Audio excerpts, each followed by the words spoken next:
بسم اللہ الرحمن الرحیم۔ حضرت عبداللہ ابن عمر رضی اللہ تعالیٰ عنہ حضرت عمر کے صاحبزادے مکہ مکرمہ میں ان کی قبر ہے۔ میں نے جب انہیں پڑھا تو مجھے ان سے بڑا پیار ہو گیا،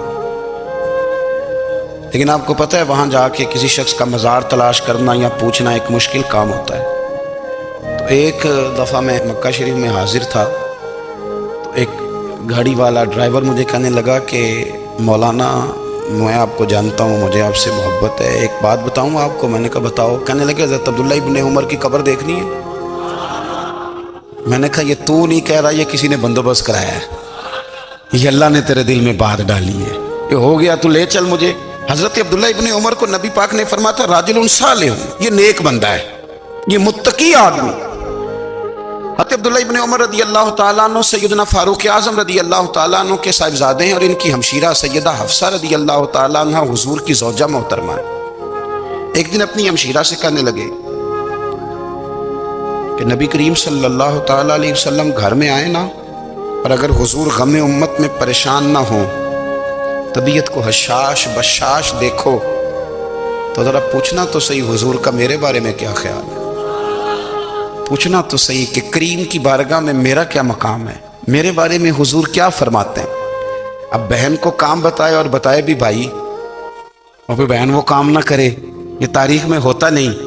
حضرت عمر فاروق رضی اللہ تعالیٰ عنہ کی صاحبزادی ام المومنین رضی اللہ تعالیٰ عنہ فرماتی ہیں کہ میں تو بس منتظر تھی۔ انہوں نے تو کہا تھا نا کہ اگر تم حشاش بشاش دیکھو تو بات کرنا، لیکن حضور تشریف لائے، میری باری تھی، میرے گھر تشریف لائے، کھانا پیش کیا تو فوراً میں نے عرض کی حضور ایک بات پوچھنی تھی۔ حضور نے فرمایا پوچھئے۔ میں نے عرض کی حضور میرے بھائی عبداللہ ابن عمر کے بارے میں آپ کا کیا خیال ہے؟ نوجوانوں میری بات پہ غور کرنا، میرے بھائی کے بارے میں آپ کا کیا خیال ہے؟ تو نبی کریم صلی اللہ تعالیٰ علیہ وآلہ وسلم نے میری طرف دیکھا، اور پھر حضور زیر لب تھوڑا مسکرائے، اور بریلی کے امام کہتے ہیں کہ حضور مسکرا دیتے تھے نا تو جو بڑا دکھی ہوتا تھا وہ بھی ہنس پڑتا تھا۔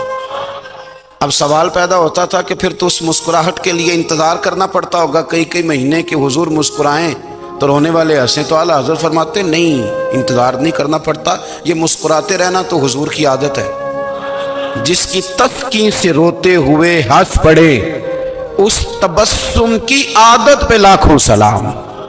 یعنی یہ تو عادت ہے حضور کی مسکراتے رہنا، اس کے لیے انتظار نہیں کرنا پڑتا۔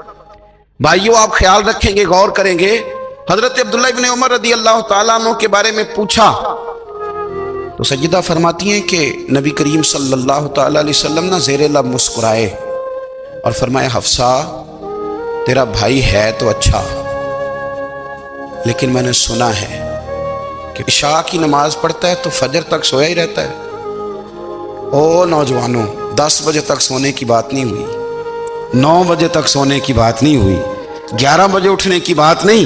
حضور فرمانے لگے میں نے سنا ہے کہ عشاء کی نماز پڑھ کے سو جاتا ہے اور فجر تک سویا ہی رہتا ہے، اسے چاہیے کہ تہجد کے وقت اٹھا کرے، اللہ کی بارگاہ میں حاضر ہوا کرے، آہوزاری کرے، سجدے کرے، عبادت کرے، اٹھتا ہے اور فجر میں جا کے اٹھتا ہے۔